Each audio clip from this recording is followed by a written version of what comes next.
여러분, 제가 질문 하나 해보겠습니다. 구원받은 하나님의 자녀가 해야 할 가장 중요한 임무가 무엇인지 아십니까? 답이 없으시죠? 그것은 하나님을 예배하는 것입니다. 창세기부터 요한계시록까지 우리 하나님을 예배하기 위해서 구원받았다는 것을 성경은 증명하고 있습니다. 우리가 예배하면 음악이 있고 예식이 있고 설교가 있는 것을 우리가 떠오르실 것입니다. 그러나 충격적이게도 예배를 우리가 드리지만 정작 하나님이 기뻐하시는 예배가 무엇인지 모르고 우리가 드릴 때가 참 많다는 것입니다. 그래서 우리가 드리는 예배가 정말로 하나님이 기뻐하시는 예배가 될 수 있도록 지식을 가지고 우리가 좀 접근하도록 오늘 설교 제목을 뭐라고 했습니까? 이렇게. 예수님께서 직접 이렇게 예배하는 자들을 찾으신다라고 말씀하신 그 본문을 가지고 왔습니다. 바로 요한복음 4장입니다. 이 말씀을 통해서 정말 하나님이 기뻐하시는 그 예배자가 저와 또 우리 성도 여러분이 다 되시기를 주의 이름으로 소망하며 시작해 보겠습니다. 예수님은 갈릴리 나사렛 출신이지요. 이 예수님이 자신의 공생애를 시작하시면서 요한복음에 의하면 첫 번째 유월절에 예루살렘에 가셔서 성전의 모든 것들을 정화시키는 성전 청결 사건으로 시작합니다. 바로 성전이 나의 육체다라고 선언하십니다. 이 뚱땅지 같은 이야기죠. 그 이야기를 들은 예루살렘 종교 지도자들은 아니 30대밖에 안 된 젊은 청년의 발언에 화들짝 놀라서 예루살렘이 지금 발칵 뒤집어 놓은 상태입니다. 그 상태에서 예수님은 자신이 메시아 그리스도임을 증명하기 위해서 이적과 표적으로 스스로 증언하는 그런 상태입니다. 그 내용들을 자세히 살펴보았던 유대 지도자 니고데모는 밤중에 예수님을 찾아갑니다. 그리고는 계속해서 대화를 통해서 그가 가장 알고 싶었던 질문을 예수님은 던지십니다. 바로 거듭남이라는 내용이죠. 구원받았다는 내용. 그것은 물과 성령으로 나는 것이다 라고 예수님이 말씀해 주세요. 물과 성령으로 난다는 이해할 수 없는 그 이야기를 하시죠. 바로 예수 그리스도의 십자가의 대속의 대시슴과 그를 믿는 모든 자들에게 하나님의 영, 진리의 영, 성령이 오셔서 그 가운데 거하시기 때문에 그들이 곧 성령으로 난 자들, 위로부터 난 자들, 거듭난 자들이다 라고 말씀하고 계십니다. 그리고 성령이 그 안에 내주 교통하시기 때문에 그들의 육체가 곧 하나님의 성전이 된다.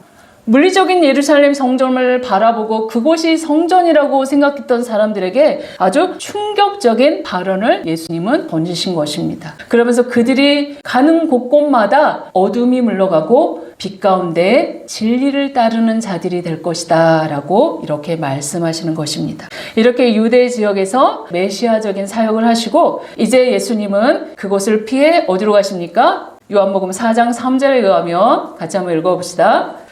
유대를 떠나서 다시 갈릴리로 가실세. 당시 유대인들은 예루살렘에서 북쪽 갈릴리로 가려면 우리 지도 한번 볼까요? 산지길인 사마리아를 통해서 가면 최단거리로 가장 빠르게 올라갈 수 있었음에도 불구하고 이스라엘 백성들은 이 예루살렘에서 저 밑에 여리고로 내려가서 또 요단강을 건너 베레아 지역을 돌아 갈릴리로 이렇게 이동했습니다. 육신으로는 유대인이었던 예수님께서 당시 유대인들이 통행하던 방식으로 그렇게 왔다 갔다 했겠지요. 그런데 4절에 보면 예수님께서는 다른 행로로 걸어가십니다. 4절 한번 읽어봅시다. 사마리아를 통과하여야 하겠는지라. 여기서 통과하여야 하겠는지라 라고 말씀하시는 게 헬라어로 에데이라고 시작하는데 이 데이는 영어로 머스트와 같은 의미입니다. 분명한 의지를 가지고 반드시 사마리아를 통과해야만 한지라 라는 의미입니다. 이 말은 하나님의 뜻을 이루어 드려야 할 거룩한 의도를 가지고 예수님께서 사마리아 지역을 통과해서 갈릴리로 이동해야 한다라는 그런 의지가 묻어있는 내용입니다.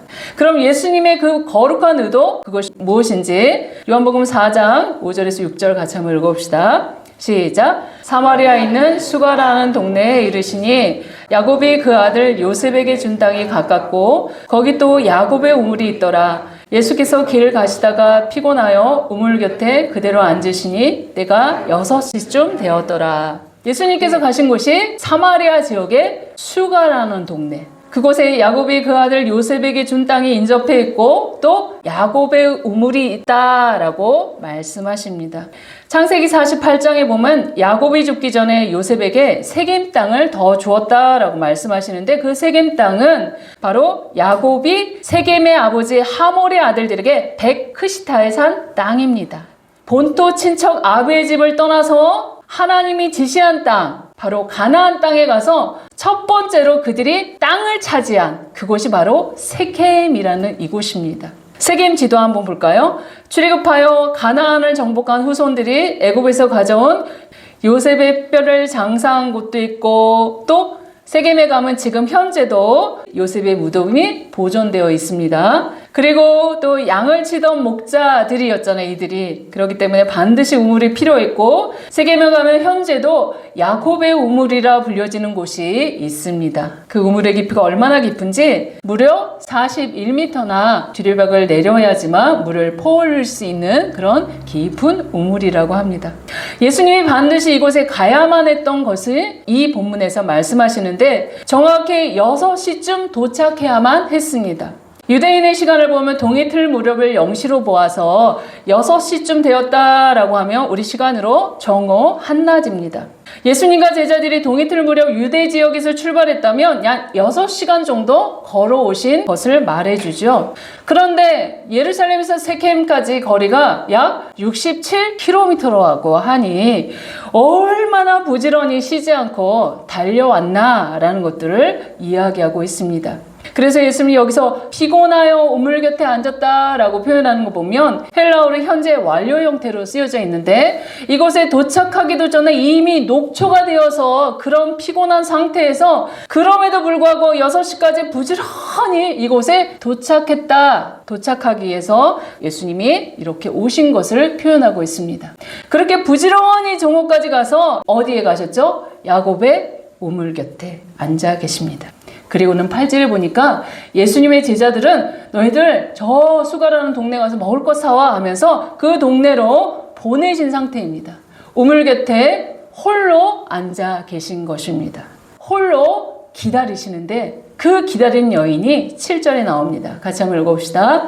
사마리아 여자 한 사람이 물을 기르러 왔음에 예수께서 물을 좀 달라 하시니 네, 누구죠? 사마리아 여자 한 사람. 그 여자를 만나러 예수님께서 녹초가 되도록 그렇게 달려가서 그 정오에 앉아 계셨습니다. 그 여자가 오는 시간에 정확하게 맞춰서 나갔다는 것을 알 수 있습니다. 이걸 보면 우리 한 영혼 한 영혼을 향한 하나님의 열심이 얼마나 대단한 열심인지 우리가 힌트를 찾을 수 있습니다. 누가복음 19장 10절 한번 같이 한번 읽어봅시다.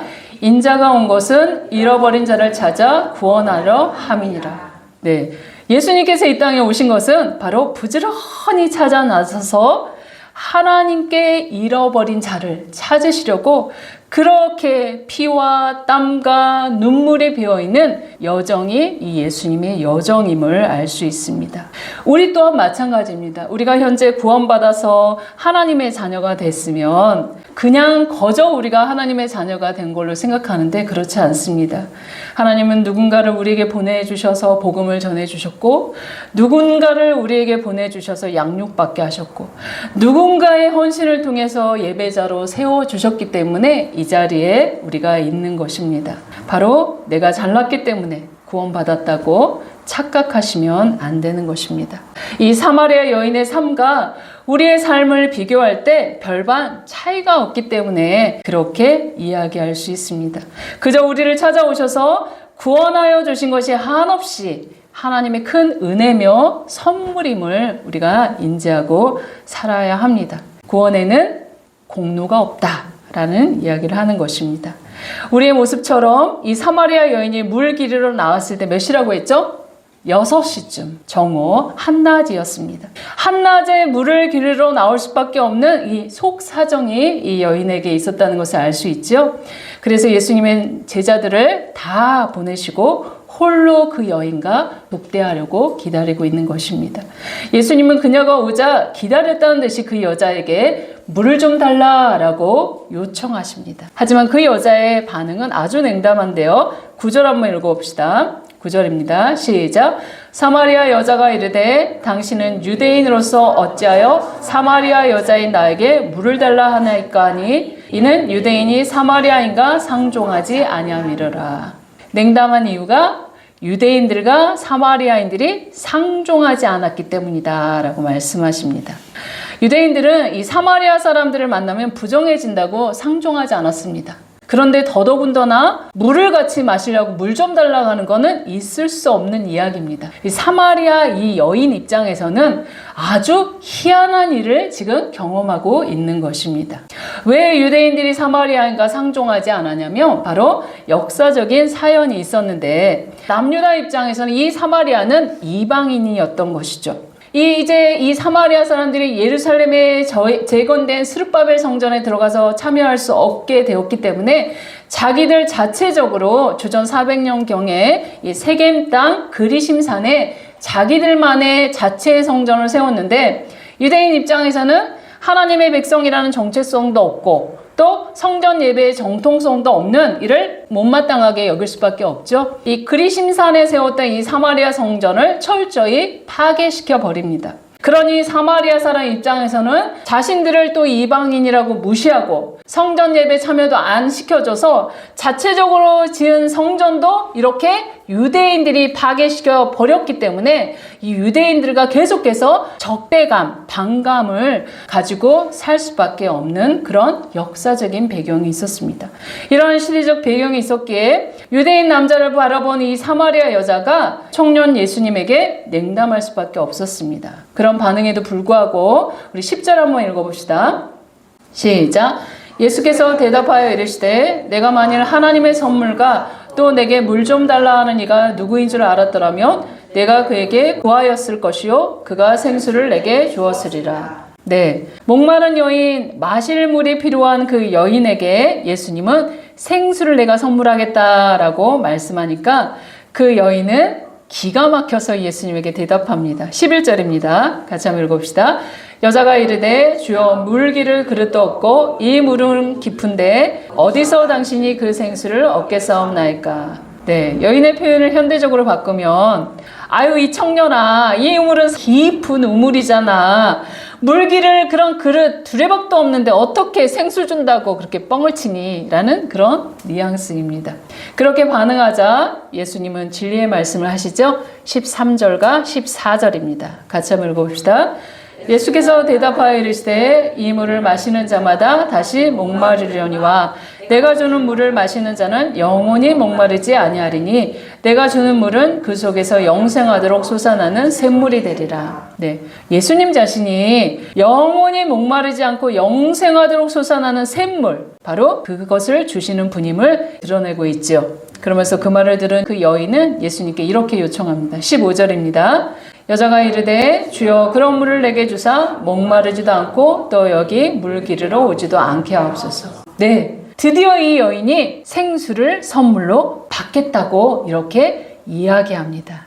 그런데 이 여인이 생각하는 그 생수는 예수님이 주려는 이 영원한 영생의 선물, 그거와 근본적으로 다른 물이지요.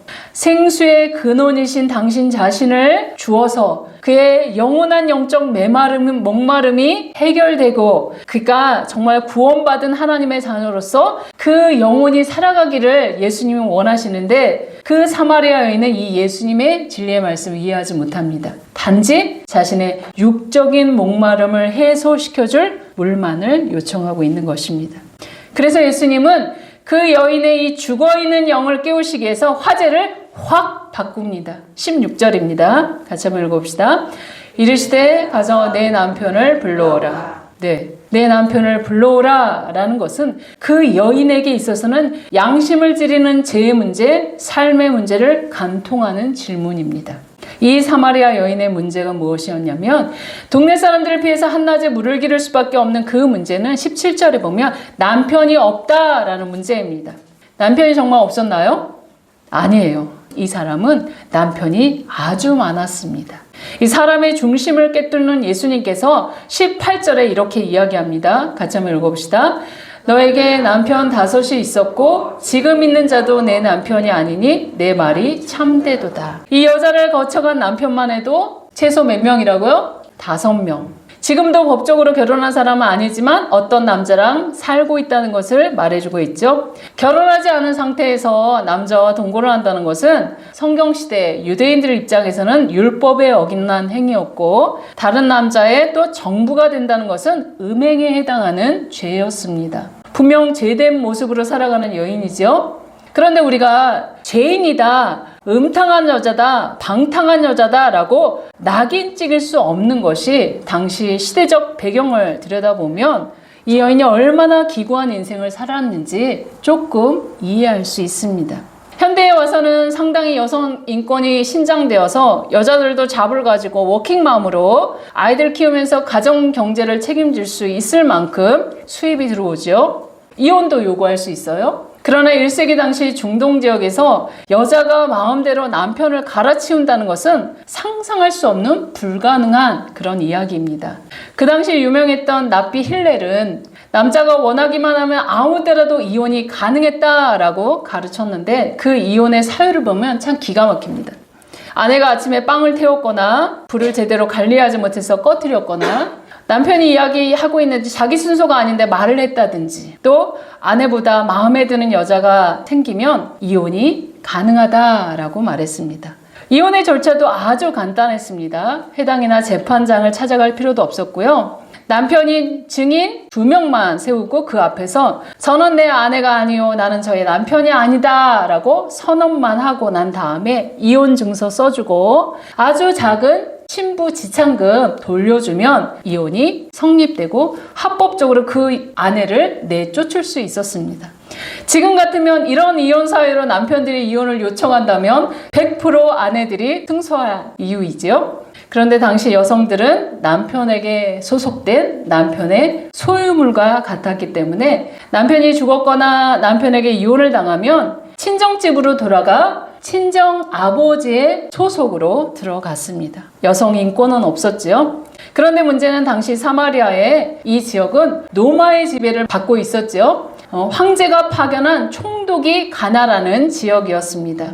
그런데 이 총독들은 속주에 파견되는 그 짧은 기간 동안에 돈을 챙기기 위해서 혈안이 되어 있었기 때문에 과도한 세금으로 이 속주들의 이 백성들의 삶은 너무나 비참했습니다. 그 소수 집권층들에게만 토지가 집중되어 있었고 다수의 농민들은 아주 작은 땅을 경작하고 곡식을 얻어들이면 세금 내고 빌린 돈 갖고 나면 입에 풀칠하는 것도 어려운 상황이었습니다. 상당수가 소작민이라 그냥 날품팔이로 삶을 연명하고 있었기 때문에 이 여인이 남편에게 이혼을 당해서 친정집으로 가도 이 여인을 돌볼 형편이 안 됐다는 것입니다. 그래서 계속해서 이 친정 아버지는 얼마 안 되는 신부값이라도 받고 이 여인을 다른 남자에게 시집 보낸 것 같습니다.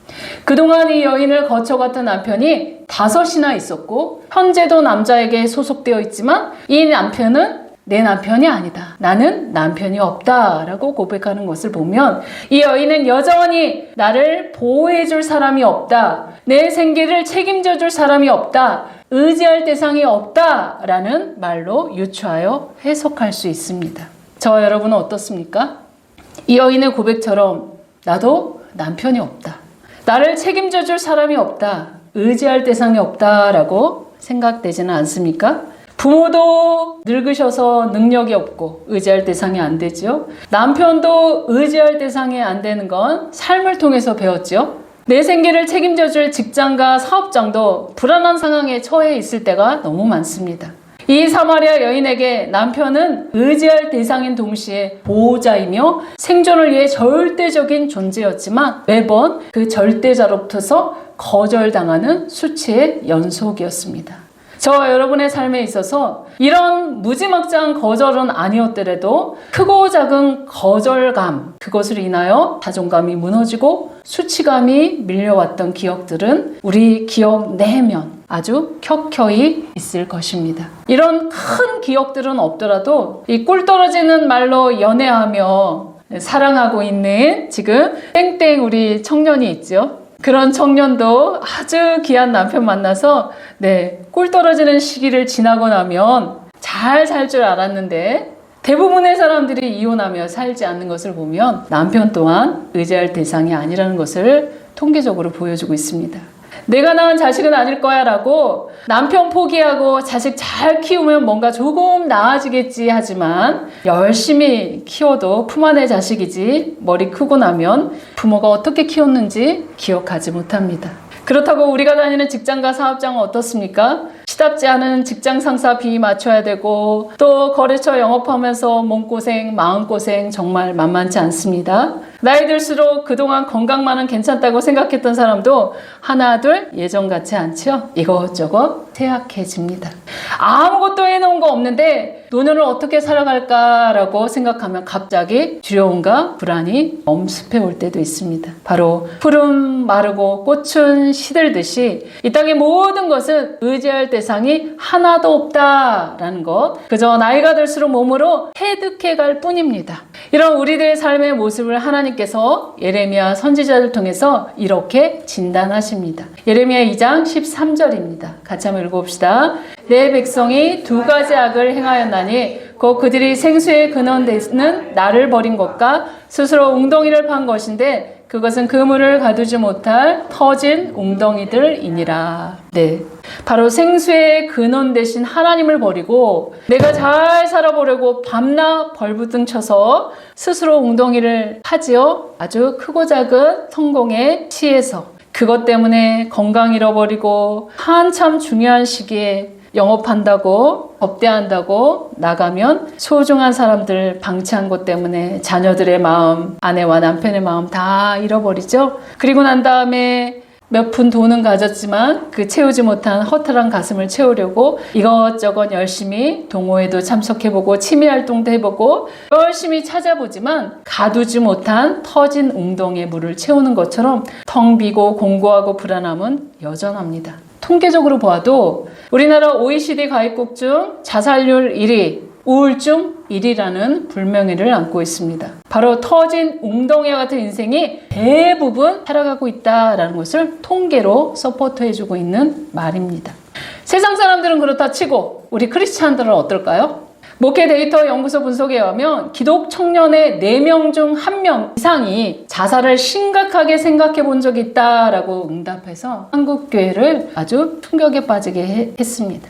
기독 청년들만 그럴까요? 크리스찬 성인들도 별반 차이가 없는 것처럼 보입니다. 왜 그럴까요? 사마리아 여인의 문제는 당신은 그릇도 없잖아요. 두레박도 없잖아요. 나는 남편도 없어요. 라고 육적인 것만 쫓는 것이 문제입니다. 우리의 문제도 그와 같습니다. 우리가 예수님을 만나도 이 여인처럼 육적인 것만 쳐다본다면 예수님은 너무나 초라하십니다. 나사렛 시골 촌뜨기죠. 아버지도 없지요. 집도 없지요. 잡도 없지요. 초라하게 제자 몇 명 데리고 다니는 공부방 선생 같아 보이죠. 표적과 이적을 행해서 노마를 전복할 줄 알았는데 심지어 십자가에서 맥없이 죽어버립니다. 이 예수님 믿으면 집이 생깁니까? 돈이 생깁니까? 참 한심하기 짝이 없습니다. 우리의 신앙생활이 이 육적인 것만 쫓는 신앙생활인이었다면 아마도 예수님이 이렇게 느껴지실 것입니다. 그렇게 그 예수님을 의지할 대상이 아니라고 느끼죠. 불안하지요. 그래서 내가 항상 내 생계를 책임져야 하기 때문에 늘 두려움과 불안한 삶의 연속인 삶을 살아왔을 것입니다. 이 사마리아 여인처럼 생계 때문에 또 다른 남편을 선택해야 하는 것처럼 우리도 그러한 선택의 연속이었을지도 모르겠습니다. 그러나 아무리 생계 때문에 선택했다 하더라도 본인의 의지 없이는 불가능한 선택입니다. 먹고 살라고 어쩔 수 없었는데요 라고 항변해도 죄의 길로 걸어가도록 자신을 방임한 것은 분명한 죄의 결과물입니다. 저와 여러분 어떻습니까? 먹고 살기 위해서 생계 때문에 눈 꼭 감고 지었던 제약들도 있을 것입니다. 그럼에도 불구하고 이 사마리아 여인의 양심을 찌르고 영혼을 간통한 이 예수님의 질문처럼 저와 여러분에게 이 양심에 놓고 하는 제약의 사건들이 이 시간 기억난다면 사마리아 여인처럼 그분 앞에 내 말이 참되도다 말할 정도로 솔직하게 고백해야 합니다. 그리고 이사야 1장 18절에 보면 뭐라고 하십니까? 여호와께서 말씀하시되 오라 우리가 서로 변론하자. 너희의 죄가 주홍 같을지라도 눈과 같이 희어질 것이요 진홍같이 붉을지라도 양털같이 희게 되리라. 네, 하나님의 약속을 붙잡고 통회하고 자복하면 용서해 주신다라는 약속의 말씀입니다. 용서해서 뭐 하게요? 거룩한 하나님의 자녀로 예배자로 교제하기 위해서. 이런 거룩한 열망처럼 일면식도 없는 유대 청년이 자신의 양심을 찌르고 이 영혼을 간통하는 분임을 알고 무거운 죄책감을 느낀 이 여인은 잘못을 바로잡고 싶은 열망이 생깁니다. 19절을 보면 여자의 시선이 바뀌어지는데요. 유대인에서 이 예수님이 선지자로 바뀝니다. 19절 읽어봅시다. 여자가 이르되 주여 내가 보니 선지자로서이다. 네, 선지자를 만났다고 생각한 이 여인은 제일 먼저 떠오른 생각이 하나님께 어떻게 예배드리는가라는 예배에 대한 질문입니다. 20절 읽어봅시다. 우리 조상들은 이 산에서 예배하였는데 당신들의 말은 예배할 곳이 예루살렘에 있다 하더이다. 예수님께 어디서 예배드려야 합니까? 그리심산입니까? 예루살렘입니까? 라고 물어보는 것이죠. 유대인들은 예루살렘에서 그들의 방식대로 예배를 드렸고 사마리아인들은 그리심산에서 나름대로 예배를 드리고 있는 상황입니다. 그렇게 어느 쪽에 옳은 것입니까? 라고 물어보는데 21절에서 22절 같이 한번 읽어봅시다. 예수께서 이르시되 여자여 내 말을 믿으라. 이 산에서도 말고 예루살렘에서도 말고 너희가 아버지께 예배할 때가 이르리라. 너희는 알지 못하는 것을 예배하고 우리는 아는 것을 예배하노니 이는 구원이 유대인에게서 남이라. 네, 예배 장소는 그리심산에 있지 않고 예루살렘에도 있지 않다. 너희가 그동안 그리심산에서 드린 그 예배 알지 못하는 거 열광적으로 예배 드렸지만 지식이 없는 예배였다. 예루살렘에서 드린 예배는 아는 지식은 있었지만 형식에만 갇혀있는 그런 메마른 예배였다라고 예수님은 진단하는 것입니다. 그런데 여기서 잠깐 우리가 생각해 볼 이슈가 있습니다. 예수님은 이 예배에 대한 것을 예루살렘 6월절에 많은 사람들이 모였을 때 이 참된 예배자에 대해서 알려주셨으면 많은 사람들이 은혜 받고 아멘 하면서 참된 예배자로 세워졌을 텐데 굳이 사마리아 땅 이 세겜에 가서 한 여인에게 이 예배에 대해서 그 진리의 말씀을 선언했냐 이거죠. 세겜은 예배에 있어서 에덴 동산과 같이 하나님의 가슴 벅찬 추억과 언약의 장소이기 때문에 예수님은 굳이 세겜으로 찾아가신 것입니다. 우리 PPT 보시면 세겜을 중심으로 북쪽으로는 에발산이 있고 남쪽으로는 그리심산. 이것이 어깨처럼 있다고 해서 히브리어로 세켐은 어깨라는 뜻입니다. 이 세겜에 창세기 12장에 보면 믿음의 조상 아브라함이 가나안 땅에 도착해서 최초로 제단을 쌓고 하나님께 예배드렸던 추억의 장소입니다. 갈 바를 알지 못하는 아브라함이 하나님의 임재를 구했던 장소가 세겜입니다. 그리고 모세가 죽기 전에 여호수아에게 신신당부한 것은 에발산에 큰 돌을 세우고 그 위에 석회를 바르고 율법의 말씀을 그 위에 기록하여 내 자녀들에게 부지런히 가르쳐라. 그리심산에서 축복을 선포하고 에발산에서 저주를 선포하고 내가 하나님 말씀대로 이렇게 살면 너희는 축복이 임할 거고 하나님 말씀을 떠나서 이렇게 살면 너는 저주를 당할 것이다 할 때 모든 이스라엘 백성들은 아멘 아멘 하면서 하나님과 언약했던 곳이 바로 세켐입니다. 바로 최초의 예배의 장소였던 그곳, 율법의 말씀이 재갱신되고 선포되었던 그곳에 당시 이스라엘 백성들의 삶의 비참함을 보여준 한 모델, 5 남편에게 거절당한 사마리아 여인, 즉 터진 웅덩이같이 하나님을 버리고 애굽을 의지하고 아수르를 의지하고 바벨론을 의지하고 페르시아를 의지하고 헬라를 의지하고 지금 살고 있는 노마도 의지할 대상이 아닌 그들, 그 의지했던 제국들로부터서 철저하게 유린당하고 비참하게 사는 그들, 또 이방인과 혼혈되어 동족인 유대인들에게도 무시당하죠. 또한 같은 사마리아 남자들에게도 5번이나 거절당한 이 사마리아 여인을 찾아가셔서 예배를 다시 기경하고 다시 참된 예배자로 세우시겠다라는 하나님의 의지의 표명입니다. 우리에게도 그 하나님과의 추억의 장소가 있으시지요? 나의 구원의 하나님을 찬양하고 하나님 나 이렇게 살게요 라고 언약했던 그 장소가 우리의 추억 속에 형편이 들어가 있을 것입니다. 하나님은 그 첫사랑을 고백했던 그 장소, 그 추억의 장소로 돌아가서 다시 회복하자, 다시 교제하자라고 우리의 영혼에 똑똑똑 요구하십니다. 그렇기 때문에 예수님께서 이 굳이 세겜으로 가신 것입니다. 23절 같이 한번 읽어봅시다. 아버지께 참되게 예배하는 자들은 영과 진리로 예배할 때가 오나니 곧 이때라. 아버지께서는 자기에게 이렇게 예배하는 자들을 찾으시니라. 네, 먼저 참되게 예배하는 자들, 하나님이 찾으시는 예배하는 자들은 예배의 대상을 명확히 하는 자들이다 라고 말씀하시죠. 누구죠? 아버지께. 하나님이 아버지라고 예수님이 이렇게 표현할 때는 예수님 자신이 하나님과 동등되다라는 그 사실을 전제하면서 이야기하는 것입니다. 당시 유대인들은 이것을 이해할 수 있었는데요. 요한복음 5장 17절 한번 봅시다. 예수님이 안식일에 하신 일로 말미암아 유대 지도자들이 예수님을 핍박하는 상황입니다. 그때 뭐라고 얘기합니까? 같이 한번 읽어봅시다. 내 아버지께서 이제까지 일하시니 나도 일한다. 네. 하나님 아버지께서 안식일의 주인이기 때문에 안식일에 내가 생명을 살린다 이렇게 말씀하시고는 그 말씀을 들은 유대인들이 18절에 아주 분노합니다. 같이 한번 읽어봅시다. 유대인들이 이로 말미암아 더욱 예수를 죽이고자 하니 이는 안식일을 범한 뿐만 아니라 하나님을 자기의 친아버지라 하여 자기를 하나님과 동등을 삼으시니라. 네.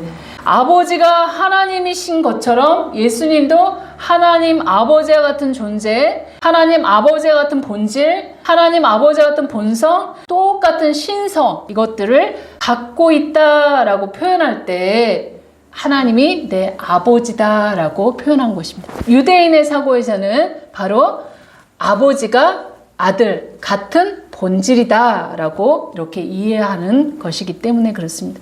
그래서 유대인들은 이 말을 듣고 신성 모독이다라고 이야기해서 예수님을 죽이려고 하죠. 바로 아버지라는 용어를 사용함으로써 주 예수 그리스도의 아버지이시며 본질적으로 예수님과 하나인 하나님께 예배드리는 것, 오직 성자 예수님을 통해서 오직 성령의 능력으로 성부 하나님께 나아가는 것이 예배이다. 삼위일체 하나님께 예배드리는 게 우리의 예배의 대상이다라는 것들을 분명히 말씀하고 있는 것입니다.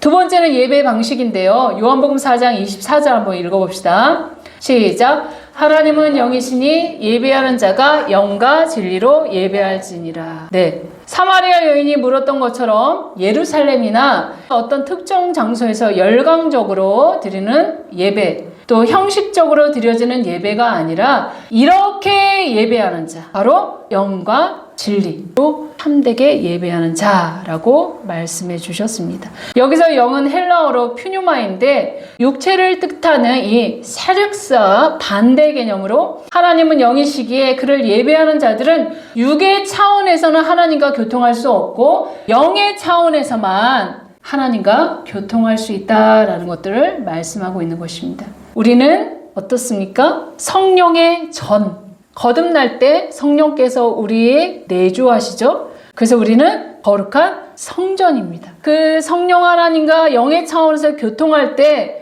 하나님의 이 장엄한 임재의 거룩한 성전이 된다는 것. 이 성전들이 모인 것이 우리의 거룩한 예배 공동체고 우리 가운데 하나님이 운행하시면서 기뻐 받으시는 예배입니다. 또한 진리로 번역된 이 헬라어는 알레데이아라는 이 용어는 신약 성경에서 109회 정도 등장하는데 그 중에서 가장 중요한 용법이 예수 그리스도 안에서 하나님의 진리가 계시되어 있음을 표현할 때 이 단어를 사용했습니다. 바로 성육신을 통해서 하나님의 진리는 육신이 되었고 예수 그리스도의 복음 안에서 이 진리는 선포되었습니다. 그렇기에 예수 그리스도가 빠진 다른 복음, 이것을 전하는 것은 진리로 예배하는 예배가 아닙니다. 은혜와 진리는 예수 그리스도로 말미암아 왔으며 예수님은 자신이 길이요 진리요 생명이라고 선언하셨습니다. 그래서 참된 예배는 영과 진리 안에서 하나님이 찾으시는 예배자는 이 영 안에서 성령 안에서 이 십자가 복음의 진리 안에서 이렇게 예배하는 자들이 참되게 예배하는 것입니다. 이렇게 예수님이 예배에 대해서 설명해 주신 것을 들은 사마리아 여인은 그분이 아까 선지자라고 표현했죠. 그래서 그 여인은 메시아가 오면 그것을 알려주실 거예요 라고 이야기하죠. 25절 26절입니다. 같이 한번 읽어봅시다. 여자가 이르되 메시아고 그리스도라 하는 이가 오실 줄을 내가 아노니 그가 오시면 모든 것을 우리에게 알려주시리이다. 예수께서 이르시되 내게 말하는 내가 그라 하시니라. 네, 우리 예수님께서 곧 메시아 그리스도이시다라고 말씀하시기 때문에 예수님이 지금 말씀하신 건 바로 진리입니다. 사마리아 여인을 찾아가셔서 참되게 이렇게 예배하는 자들은 아버지께서 찾으신다라고 말씀하셨는데, 그러면 아버지께서 찾으시는 예배자, 우리가 그런 예배자의 모습일까요? 영어로 worship은 가치 있는을 뜻하는 was와 ship, 상태라는 의미가 합해진 말입니다. 나에게 있는 모든 가치를 다 하나님께서 주신 것입니다 하면서 당신이 영광의 원천이십니다 하면서 하나님이 누구시며 그가 무엇을 행하셨으며 무엇을 약속하셨는지 그것들을 생각하며 마땅히 하나님께서 받으실 예물을 하나님께 올려드리는 것이 예배입니다. 단순히 교회 와서 찬송하고 설교 말씀 듣고 헌금 매푼했다고 하나님께서 받으시는 예배가 아니라고 말씀하고 있습니다. 예배를 통해 그분과 영으로서 진리 안에서 교제하며 자유함을 얻는 것이 참된 예배입니다. 그래서 주일에 드리는 이 공예배의 모든 예배 순서 시작부터 끝까지 이 모든 것이 내 마음과 뜻과 정성을 모아서 하나님께 드리는 예배가 되어야 합니다. 우리가 설교자가 아니고 앞에 사회자가 아니라고 어디 잘하나 보자라고 예배 쇼를 즐기는 관람자가 되어서는 안 됩니다. 찬양할 때, 기도할 때, 설교 들을 때, 헌금 드릴 때, 예찬할 때, 성도의 교제까지 마음과 뜻과 정성을 다해서 하나님께 드리는 예배임을 알고 모든 면에 정성을 다해서 그렇게 하나님 앞에 올려드려야 됩니다. 이 모든 것을 보시고 하나님이 기뻐하시도록 참여자가 되어서 함께 예배해야만 합니다. 이렇게 공예배가 맞춰지면 우리는 삶의 예배자로 파송됩니다. 삶의 모든 부분에서 어떻게 지내야 되냐면 그 예배의 원천은 바로 아담과 하와가 최초에 창조되었을 때 에덴 동산에서 하나님과 거닐었던 그게 바로 예배의 모델이죠. 어느 곳에 있든지 하나님과 교제하며 친밀하게 지내는 게 우리가 회복해야 될 예배의 모습입니다.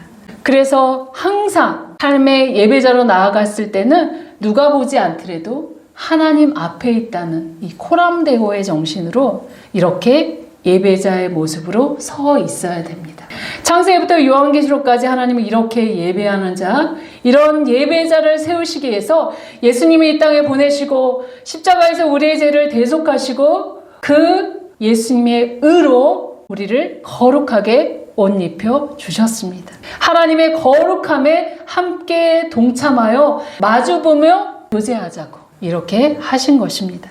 아무리 설명해도 이 예배에 대해서 표현할 길이 없기 때문에 모두 다 그 하나님의 친밀함을 맛보아 알기를 소망합니다. 성령 안에서 진리이신 예수님, 길이요 진리요 생명이신 예수님, 가난한 나를 찾아오셔서 배부르게 하시고 마음이 상한 나를 찾아오셔서 고쳐주시고 포로된 나를 찾아오셔서 자유를 주시고 갇힌 나를 찾아오셔서 노임을 선포해 주시고 슬픔 당한 나를 위로하시고 화관을 씌워주시고 슬픔을 대신하여 찬송의 옷을 입혀주시는 그분을 예배하면서 경험하는 것입니다. 터진 웅덩이와 같은 이 바닥난 사람들이 주변에 너무나 많이 널려 있죠. 그들에게 와 보라, 함께 구원의 소식을 들려주며 우리와 함께 이렇게 예수님과 하나님과 성령님과 함께 교제하는 그런 영과 진리로 함께 예배하자 그들을 초청하는 예수님처럼 녹초가 되도록 그를 찾아가서 피와 땀과 눈물을 흘리시는 그 예수님을 바라보며 함께 동참하시는 저와 여러분이 다 되시기를 주의 이름으로 소망합니다. 아멘.